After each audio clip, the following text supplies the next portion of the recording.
Assalamualaikum warahmatullahi wabarakatuh. Alhamdulillahi alamin wassalatu wassalamu ala asyrafil anbiya'i mursalin sayyidina wa nabiyina Muhammadin wa ala alihi wa sahbihi ajmain. Pada hari ini kita akan belajar tentang bab pertama, taat, kompetisi dalam kebaikan dan etos kerja. Yang pertama, surah An-Nisa ayat 59 tentang taat.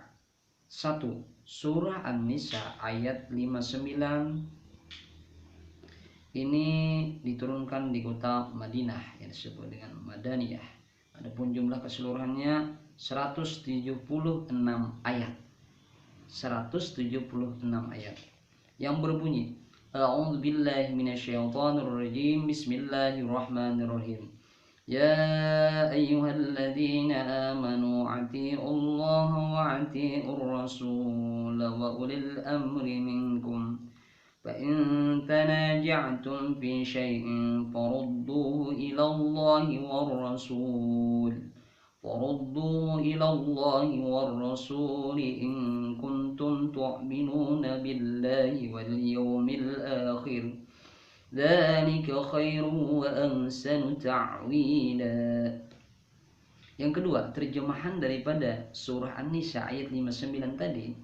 Wahai orang-orang yang beriman, taatilah Allah dan taatilah Rasul Muhammad SAW dan ulil amri, pemegang kekuasaan di antara kamu. Kemudian jika kamu berbeda pendapat tentang sesuatu, maka kembalilah kepada Allah, Al-Quran, dan Rasul, sunnahnya.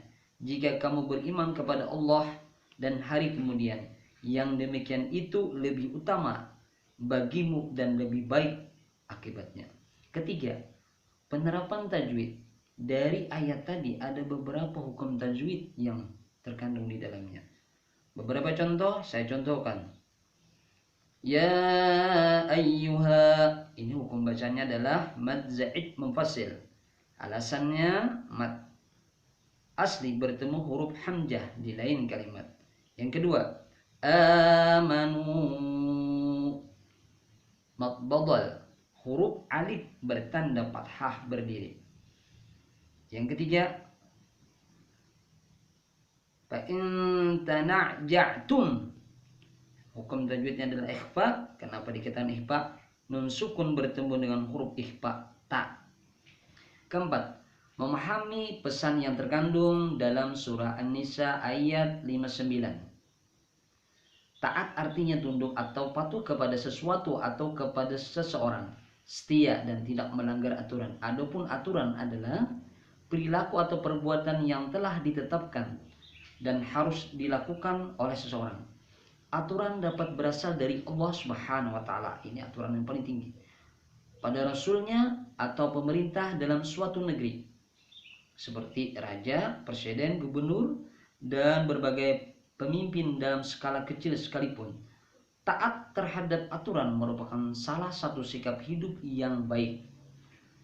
Ketaatan akan mendatangkan manfaat yang besar jika ditetapkan dalam segala bidang kehidupan. Dengan ketaatan akan menghasilkan sesuatu yang positif dan bermanfaat. Yang pertama, taat kepada Allah Subhanahu wa taala adalah sebuah ketaatan yang paling tinggi. Ketaatan kepada Allah Subhanahu wa taala dapat diwujudkan dengan cara menjalankan segala perintahnya dan menjauhi semua larangannya.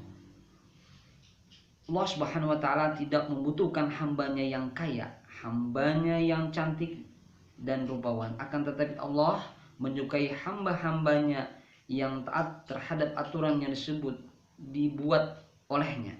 Ketaatan yang ditunjukkan seorang hamba merupakan tanda kedekatan dengan Allah Subhanahu wa taala. Yang kedua, taat kepada Rasul dapat diwujudkan dengan cara mengikuti segala ajaran yang dibawa oleh mereka. Dengan mengikuti ajaran Rasul, kita akan selalu berada di jalan yang benar dan akan selamat di dunia dan akhirat. Mentaati Rasul pada hakikatnya kita mentaati Allah Subhanahu wa taala, karena apa yang dibawa oleh para rasul merupakan wahyu yang berisi perintah dan larangan dari Allah Subhanahu wa taala. Yang ketiga, ketaatan juga dapat ditetapkan terhadap ulil amri. Diterapkan terhadap ulil amri. Ulil amri dapat diartikan dengan umara, yang kurung bisa pemerintah, ulama, fuqaha, orang yang ahli dalam hukum agama atau ahli fikih.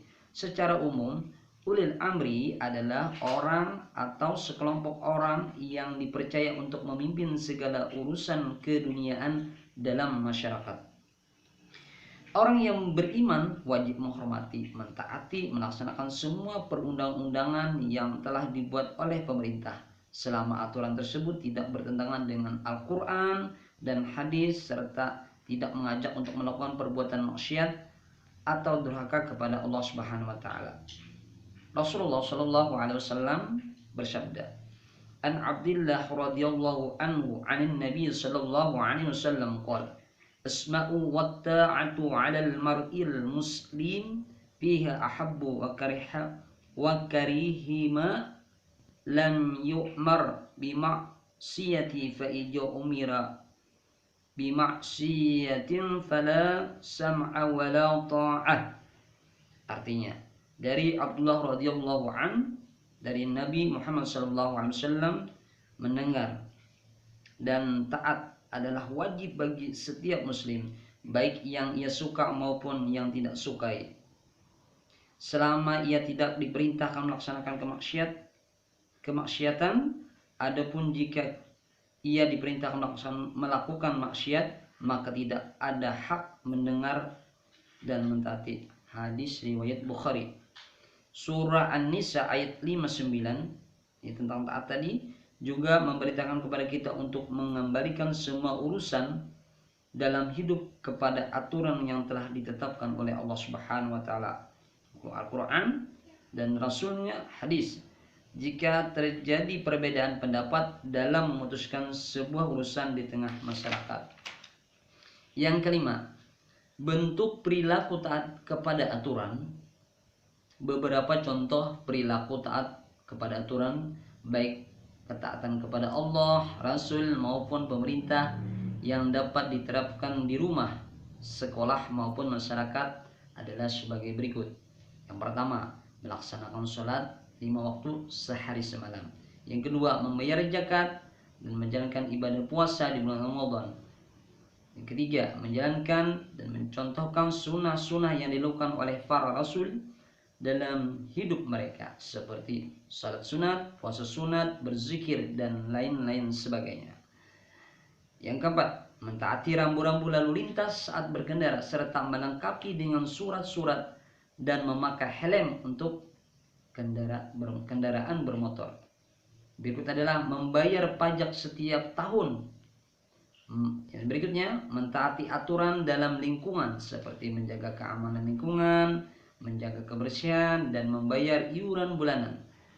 Yang berikut adalah mengikuti tata tertib di sekolah. Ini yang penting, seperti belajar dengan sungguh-sungguh, memakai seragam, tidak membolos, membayar iuran sekolah, dan mengerjakan PR apabila ada tugas. Berikut adalah mematuhi aturan dalam keluarga, seperti bangun pagi, membantu pekerjaan orang tua, taat kepada nasihat orang tua, dan menjaga nama baik orang tua. Itu sangat penting. Nah, demikianlah itu yang dapat saya jelaskan. Nah, sekarang kita ke pertanyaan. Tolong disimak pertanyaannya. Ini dijawab. Yang pertama, soal yang pertama, tuliskan surah An-Nisa ayat 59 dengan artinya. Saya ulang. Soal yang pertama, tuliskan surah An-Nisa ayat 59 dengan artinya. Soal yang kedua, dari ayat 59 surah An-Nisa, situ tadi ada khairu wa ahsan. Nah, apa hukum bacaan dari ayat tadi? Khairu wa ahsan. Nah, yang ketiga, bagaimana cara taat kepada Allah? Sekali ulang, nomor 3 ini sangat penting. Bagaimana cara taat kepada Allah? 3 pertanyaan itu dijawab. Mungkin itu saja yang dapat saya sampaikan. Salah hilaf mohon dimaafkan. Wabillahi taufiq wal hidayah. Assalamualaikum warahmatullahi wabarakatuh.